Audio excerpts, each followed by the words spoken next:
नमस्ते। मेरे साथ प्रोफेसर अरुण कुमार।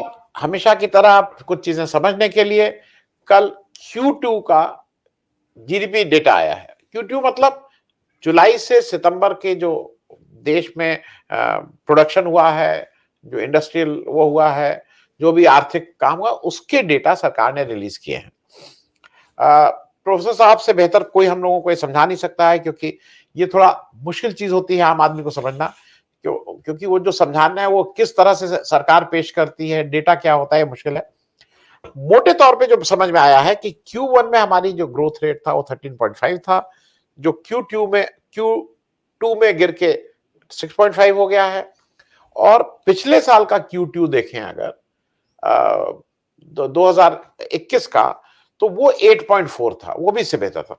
तो प्रोफेसर पहले तो जरा इसको हम लोगों को थोड़ा आसान कर दीजिए समझने के लिए कि देश में जो जो उन्नति, जो विकास दर है, वो मतलब वो उस रफ्तार से चल रही है जैसा सरकार का दावा है, या उसमें कुछ कमी आई है? तो देखिए, दो चीजें समझने की हैं। पहली तो ये कि जब अर्थव्यवस्था में बहुत ज्यादा गिरावट आई लॉकडाउन पैंडेमिक के दौरान, तो उसके बाद हमको ग्रोथ रेट नहीं कंपेयर करना चाहिए। हमको जीडीपी की क्या लेवल है, मतलब कितना जीडीपी है, कितना उत्पादन हुआ, कितनी आमदनी लोगों ने बनाई, उसको कंपेयर करना चाहिए 2019-20 से। तो क्योंकि जब गिरावट तेज होगी, तो जब वो चीज खत्म होगी जो परेशानी थी, तो फिर उतना ही तेजी से बढ़त भी होगी। तो ये नहीं हम कह सकते कि अब अगर 22% 2021-22 में बढ़त हुई थी तो बहुत ज्यादा बढ़त हुई, हम फिर भी 2019-20 की लेवल से तो कम ही थे। तो अभी जो डेटा आया है उसको हम पिछली तिमाही से तुलना करें या पिछले साल की तिमाही से तुलना करें, तो वो एक तरह से कोई बहुत ज्यादा वो हमें नहीं कुछ समझ देगा। हमें 2019-20 के लेवल से देखना है। और सरकार जो कह रही है कि इस 2019-20 से आज 2022-23 के जो आंकड़े हैं वो 7% ही ज्यादा हैं। यानी कि 3 साल में 7% की बढ़त हुई है। तो यानी कि करीब 1.5-2% की बढ़त ही हम मान लें हो रही है। तो ये जो बढ़त है ये एक्सपेक्टेड भी थी। क्यों? क्योंकि देखिए, हमारी अर्थव्यवस्था पहले ही स्लो डाउन कर रही थी। 2017-18 के जो Q4 में, जो आखिरी क्वार्टर था 2017-18 का, उसमें 8% की बढ़त दिखाई थी सरकार ने। और जो पैंडेमिक के पहले 2019-20 का जो आखिरी क्वार्टर था, उसमें 3.1% की बढ़त थी। तो यानी 8% से गिर के बढ़त 3.1% हो गई थी। यानी कि अर्थव्यवस्था धीरे धीरे कमजोर होती चली जा रही थी, उसकी ग्रोथ रेट कम होती चली जा रही थी। अब कोई ऐसी चीज तो हुई नहीं है जब पैंडेमिक के दौरान या कुछ कि हम एकदम से कर लें। तो इसलिए अगर मतलब पिछले 3 साल में हमारी अभी 2% या 2.5% की बढ़त हुई है, तो इसमें कोई सरप्राइज नहीं है। दूसरी बात यह है कि जो हमारा क्वार्टरली डेटा आता है, उस डेटा में सिवा कृषि को छोड़ के बाकी सारा संघर्ष क्षेत्र का डेटा आता है, असंघर्ष क्षेत्र का डेटा नहीं आता। तो यानी कि ये जो ग्रोथ रेट दिखाई जा रही है, ये अगर हम कृषि को 4% को निकाल दें, तो बाकी जो ग्रोथ है वो सिर्फ संघर्ष क्षेत्र की है। अगर असंघर्ष क्षेत्र जो बुरी तरह गिर रहा है उसको हम जोड़ दें, तो हमारी ग्रोथ रेट और भी कम हो जाएगी। जो ऑफिशियली कहा जा रहा है कि हमारी इस साल ग्रोथ रेट 7% रहेगी, मेरा मानना है वो नेगेटिव रेट ऑफ ग्रोथ है अभी। क्योंकि जो असंगठित क्षेत्र है वो बहुत बुरी तरह से गिर रहा है। अब उसके जो आप देखें कि किस प्रकार से हम समझें, जैसे कि हमारा ई कॉमर्स है, वो 30-40% बढ़ रहा है। जब अर्थव्यवस्था जब स्टैग्नेंट है, तो वो 30-40% बढ़ेगा, तो मतलब जो आपका नेबरहुड स्टोर है, जो आपका ट्रेडर है, उसका जो गिर रहा है। और ये देख भी रहे हैं कि जो लोग अब ज्यादा से ज्यादा ई कॉमर्स से ऑर्डर कर रहे हैं, तो वो नेबरहुड स्टोर में नहीं जा रहे, बगल वाले जो दुकान पे, तो वहां पे उसका धंधा कम हो गया है। उसी तरह आप देखिए, हिंदुस्तान यूनिलीवर की रिपोर्ट आई जून में कि हमारा जो मार्केट शेयर बढ़ गया, क्योंकि छोटे जो लोग हैं वो हमसे compete नहीं कर पा रहे। उसी तरह वीआईपी इंडस्ट्री, जो लगेज इंडस्ट्री के चेयरमैन पोद्दार साहब, उनका इंटरव्यू आया, तो कह रहे थे कि ये हम बहुत अच्छा कर रहे हैं, क्योंकि ये छोटे प्रोड्यूसर्स हैं वो अच्छा नहीं कर पा रहे हैं। उसी तरह प्रेशर कुकर इंडस्ट्री है, उसी तरह टेक्सटाइल है, लेदर है। तो ये जो असंगठित क्षेत्र है, इसमें काफी गिरावट हो रही है। तो अगर उस गिरावट को हम ले लें, जो सरकार के क्वार्टरली आंकड़ों में नहीं आती है, बल्कि एनुअल जो आंकड़े होते हैं उसमें भी नहीं आती है, तो फिर हमें कुछ दूसरी पिक्चर मिलेगी। तीसरी बात यह है कि जो कृषि है, उसको सरकार ने दिखाया कि 4.5% की ग्रोथ हो रही है। तो ये 4.5% की ग्रोथ कहाँ से आई? अगर आप देखें तो जून, जुलाई, अगस्त में जब जब बारिश होती है, जब धान की बुआई होती है, उस समय सूखा पड़ा बिहार में, पश्चिम बंगाल में, उड़ीसा में। तो वहाँ पे भी जो आपका जो होता है प्लांटिंग, जो मतलब जो बुआई होती है, वो कम क्षेत्र में हुई। तो इसलिए ये भी नहीं कह सकते कि जो कृषि में भी 4.5% की कहीं जो ग्रोथ हुई होगी। मेरा मानना है कि वहाँ पे भी नेगेटिव रहा होगा। तो नहीं, सरकार के जो आंकड़े हैं वो असंगठित क्षेत्र को नहीं लेते और कृषि को ये मान लेते हैं कि टारगेट फुलफिल हो गया, जबकि टारगेट फुलफिल नहीं हुआ। उसी तरह Q1 में उन्होंने मान लिया टारगेट फुलफिल हो गया, जबकि हमें पता है कि मार्च में गर्मी जल्दी आ गई थी, उससे गेहूं में जो कटाई में कमी हो गई थी, गेहूं का उत्पादन कम हो गया था, वेजिटेबल्स का उत्पादन कम हो गया था, फ्रूट्स का उत्पादन कम हो गया था, क्योंकि गर्मी जल्दी आ गई। तो ये कृषि का भी जो आंकड़ा होता है, ये अक्सर सिर्फ ये मान लेते हैं टारगेट फुलफिल हो गया, जबकि टारगेट हुआ या नहीं हुआ वो बाद में पता लगता है। तो इसलिए इन आंकड़ों पे हमें ये चीजों का ध्यान रखना पड़ेगा कि क्या हो रहा है। जी प्रो साहब, मैं एक और, क्योंकि ये थोड़ा डेटा तो नहीं है लेकिन आज सुबह की हेडलाइंस है। अच्छा, मैं अपने दर्शकों को बता दूं, जो प्रोफेसर अरुण कुमार जी का इस पे एक लेख आज हिंदुस्तान में छपा है, अगर आपको डिटेल किसी दर्शक को हो, बहुत आराम से गूगल करके मिल जाएगा। उसमें इसको डिटेल में आसान भाषा में समझने के लिए बहुत आसान रहेगा। मैं अब एक बात और आपसे पूछना है कि आज हेडलाइन कई जगह की है, इंडियन एक्सप्रेस की भी है, ये जो LIC बेल आउट कर रहा है, एक तरह से bail out, I am using a term bail out, Adani को। क्योंकि वो जो स्टोरी है वो ये कहती है कि पहले LIC का 1% इनमें इनके शेयर खरीदते थे, आज करीब करीब वो 4% अडानी एंटरप्राइजेस में, जो इनकी फ्लैगशिप कंपनी है, उसमें वो हो रहा है। और ये भी उसमें लिखा है उस रिपोर्ट में कि mutual fund are hesitant to buy Adani shares. Adani ji के ऊपर इतना ज्यादा कर्जा है, और जो LIC का रोल हम लोग समझते थे पहले, ये होता था कि जब कोई मार्केट गिर रही हो, कहीं रुपया गिर रहा हो, तो सरकार इंटरवीन करती थी LIC के पैसे को यूज करके कि भाई खरीद लो। स्पेसिफिक नहीं होती थी, वो कहती थी BSE सेंसेक्स है, उस पर 30 शेयर में किसी को करके इसको रोको। ये एक नई जो चीज हो रही है कि अडानी जी को बढ़ाने के लिए या उनके कर्जे को छुपाने के लिए LIC को यूज किया जा रहा है, इस पे थोड़ा सा आप समझा देते। देखिए, ऐसा है कि हमारे देश में क्रोनी कैपिटलिज्म बहुत बड़े लेवल पे चलता है ना। जो फेवर्ड बिजनेसमैन होते हैं, फेवर्ड इंडस्ट्रीज होते हैं, उनको सब तरह की मदद दी जाती है।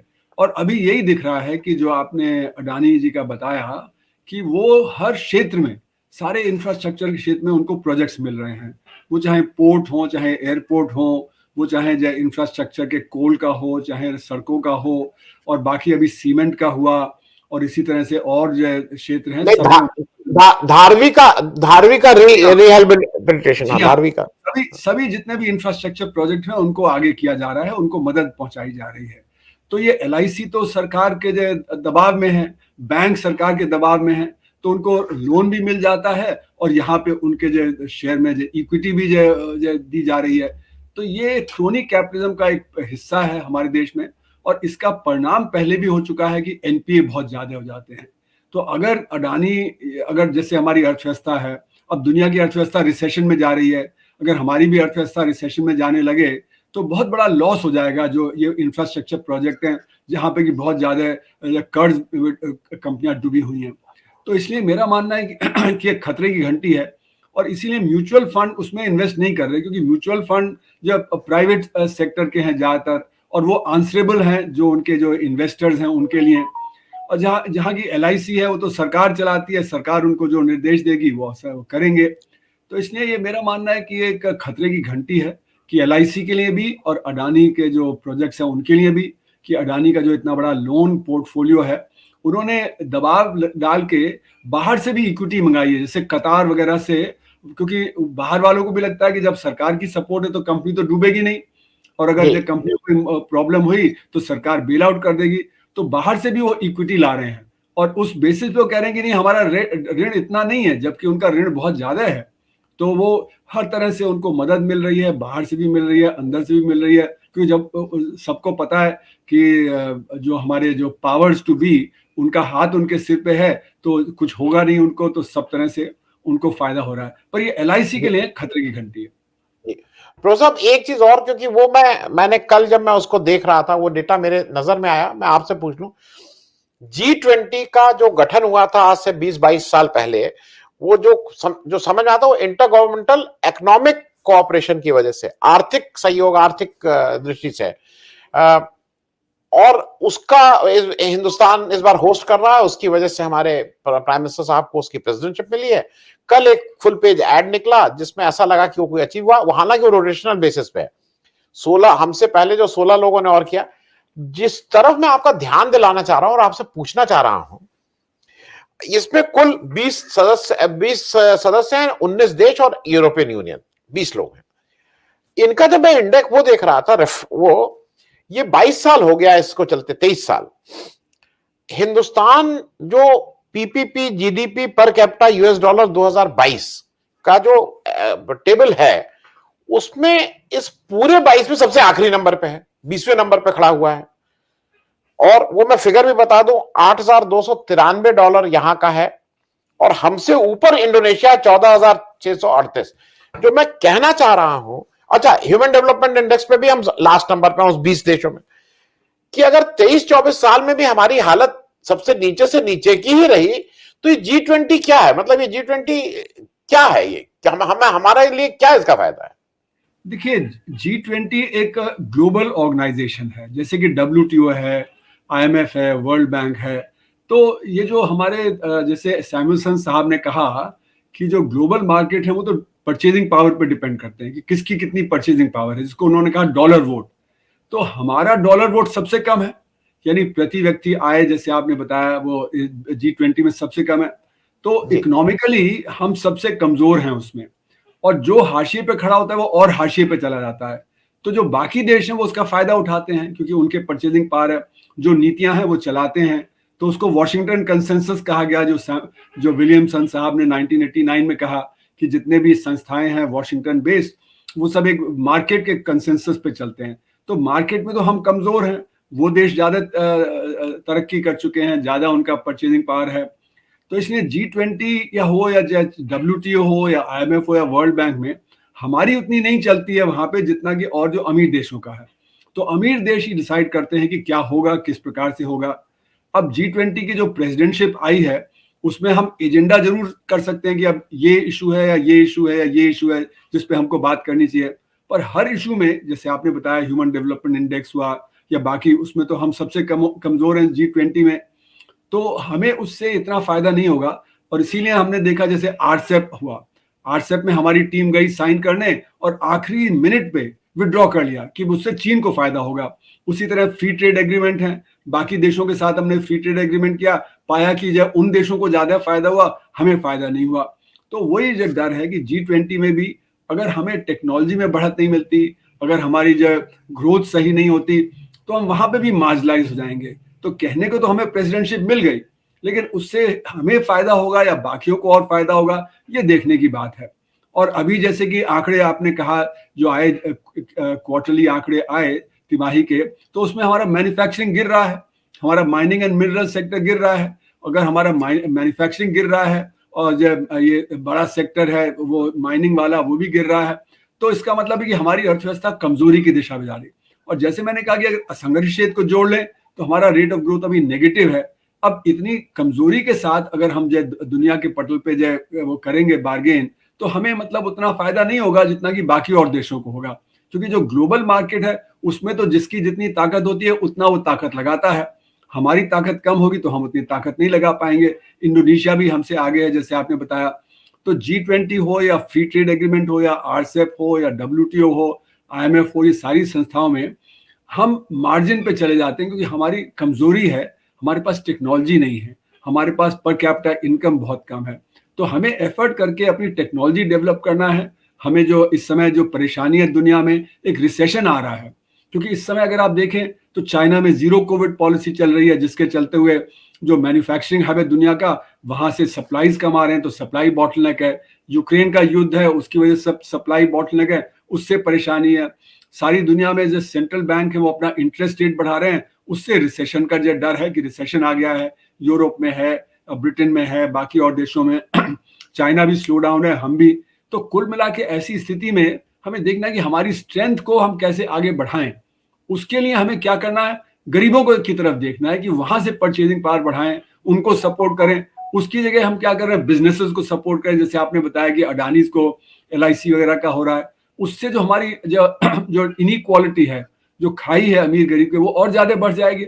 उससे अर्थव्यवस्था में और परेशानी आएगी। ग्रोथ जब हमारी कमजोर पड़ेगी तो हम जो बार्गेन नहीं कर पाएंगे बाकी और देशों के साथ। तो इसलिए कुल मिला के हमें अंदर की तरफ देखना है, न कि बाहर की तरफ। अंदर जब हम जो स्ट्रांग होंगे तभी हम बाहर भी स्ट्रेंथ अपनी दिखा पाएंगे। जी, मैं प्रोफेसर साहब कंक्लूड करते करते एक थोड़ा मतलब आप जैसे गुरुजन के सामने कहना नहीं चाहिए, फिर भी कह दूं, एक देश के कुछ नेता ये कहते हैं कि हमारी इकोनॉमी दो लोगों के हित को ध्यान में रखते हुए चल रही है, विषमता इसीलिए बढ़ रही है, उनके रख के पॉलिसी बनाई जा रही है, उन्हीं को रख के बैंक के लोन दिए जा रहे हैं इत्यादि। क्या दुनिया में भी दो देश, अमेरिका और चाइना के हित में ही अब पॉलिसी बनने लगी और बाकी लोगों को यह है कि ठीक है दे आर एक्सप्लॉइटेड और ये एक्सप्लॉइटर है, कुछ इस तरह की बात है क्या सिमिलैरिटी? देखिए, जैसे मैंने कहा, मार्केट बेस्ड इकोनॉमी है दुनिया की, जो जिसको वैश्वीकरण कहते हैं ना, वो एक तरफा वैश्वीकरण है। उसमें मार्केट चल रहा है, बाजारीकरण चल रहा है। तो बाजार में कौन स्ट्रांग है? अमेरिका और चीन। तो इसलिए जो नीतियां हैं वो उनके हित में वो अपनी चलाते हैं, है ना। अमेरिका भी अपने हित में चलाता है, चीन भी अपने हित में चलाता है। चीन ने वन बेल्ट वन रोड के जरिए कितना जगह जगह उन्होंने अपना इन्वेस्टमेंट किया है। जाए अभी श्रीलंका का तो उदाहरण हम्बनतोता पोर्ट का है ही, कि वो उस पर कब्जा कर लिया है उन्होंने। पाकिस्तान के थ्रू वो सड़क बना रहे हैं, वहां पे वो जो है सीधे सीधे इंडियन ओशन में आने की कोशिश है।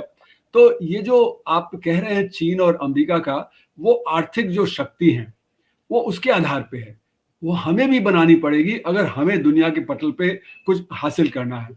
अगर हम कमजोर रह जाएंगे तो हम नहीं उसमें जो कम्पीट कर पाएंगे। तो ये जो दुनिया की जो पॉलिसीज हैं, पहले इतना बाजारीकरण नहीं था, उस समय पॉलिसीज मैटर करती थी। आज पॉलिसीज मैटर नहीं करती, सरकारें मैटर नहीं करती। आज तो कितनी ताकत है आपकी वो मैटर करता है।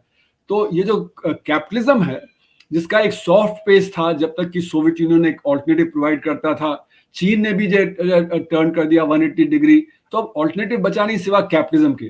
तो कैपिटलिज्म का रॉ फेस जो है वो सामने आ गया।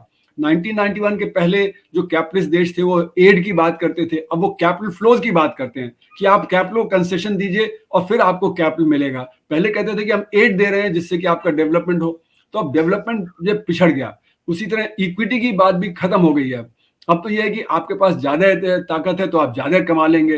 तो इनइक्वालिटी बेतहाशा बढ़ी है। जैसे कि पॉल क्रूगमैन ने लिखा था 2005 में कि 2001 में अमेरिका में इनइक्वालिटी जो है वो 1920 से भी ज्यादा हो गई थी। 1920 में बहुत इनइक्वालिटी थी, पर जब से रेगनिज्म थैचरिज्म आया 1978 1980 के आसपास से, तब से बेतहाशा इनइक्वालिटी बढ़ी है। तो इसलिए ये जो दुनिया के पटल पे इनइक्वालिटी बढ़ी है और हर देश में इनइक्वालिटी बढ़ी है, उसकी वजह से आज ये हो रहा है कि कुछ देश बहुत हाशिए पे हैं, कुछ देश अपने जो हित में चला रहे हैं। ठीक, बहुत बहुत धन्यवाद प्रोफेसर ज्वाइन करने के लिए। Thank you so much. धन्यवाद, नमस्ते।